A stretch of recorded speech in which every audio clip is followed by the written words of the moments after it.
ক্ষমা, তোমার তুলে তোমার কাছে চাই যে ক্ষমা। ও হো হো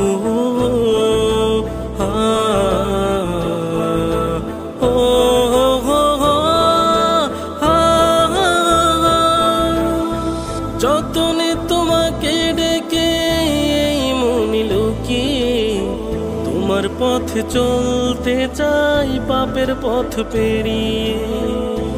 ও যতনে তোমাকে ডেকে মনে লুকিয়ে তোমার পথে চলতে চাই পাপের পথ পেরিয়ে। তোমার